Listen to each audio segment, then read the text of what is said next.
Hi అండి, ఎలా ఉన్నారు అందరూ? నేనైతే బాగున్నా అండి. మీరు కూడా బాగున్నారని అనుకుంటున్నాను.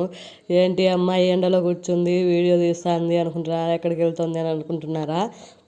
నేనైతే రిలేటివ్స్ అయితే గృహప్రవేశం ఉందండి, అలాగే సత్యనారాయణ కూడా చేసుకుంటున్నారు, అందుకనేసి వెళ్తున్నాను. ఇక్కడైతే రెడీ అయ్యేసి రోడ్డు మీదకి అయితే వచ్చాము బస్ కోసము.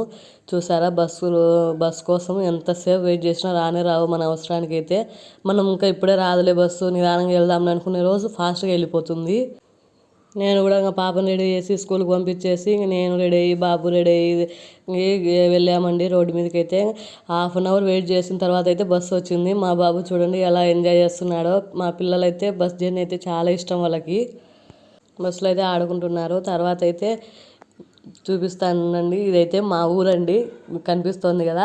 అసలు మనం వెళ్ళే రూట్లో మన ఊరు ఉంటే మనం దిగకుండా వెళ్ళాలంటే అది ఎంత బాధ కదా. చూడండి, మా ఊరు చూస్తుంటే దిగి వెళ్ళేసి రావాలి అమ్మోళ్ళ ఇంటి దగ్గరికి అని అనిపిస్తుంది, కానీ వెళ్ళలేం కదా.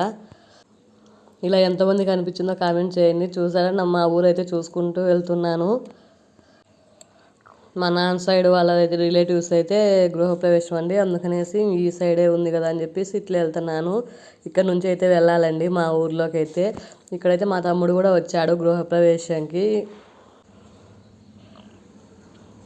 ఇక్కడైతే మా ఊర్లో వాళ్ళు కూడా వచ్చారు, చూసారా, తనే మా తమ్ముడు. అసలు నాకు మా తమ్ముడికి పోలికే లేదు కదండి. మా తమ్ముని చూస్తానే మా బాబు అయితే ఫుల్ ఖుషి అండి. చూడండి, ఎత్తుకుంటే చాలా సైలెంట్గా ఉన్నాడు. వాళ్ళ మా అమ్మడే వెళ్తున్నాడు, నేనైతే వెనక వెళ్తున్నాను, వాళ్ళైతే ముందు వెళ్తున్నారు. ఊర్లోకి కొద్దిగా రోడ్ మీదకి అయితే కొద్దిగా డిస్టెన్స్ అయితే ఉందండి, నడుచుకుంటూ వెళ్ళాలి. ఇదేనండి వ్రతం చేసే వాళ్ళ గృహప్రవేశం, ఇల్లేనండి. ఇక్కడైతే ఇంకా మేము అందరం కూర్చొని బాతకాని అయితే పెట్టుకున్నాము. అప్పటికి మేము వెళ్ళేసరికి అయితే వ్రతం అయితే స్టార్ట్ కాలేదు, అందుకనేసి ఇక్కడ అందరం కూర్చొనేసి మాట్లాడుకుంటున్నాము. ఇదిగోండి, వ్రతం అయితే కంప్లీట్ అయిన తర్వాత అయితే వీడియో కొద్దిగా అయితే తీసానండి.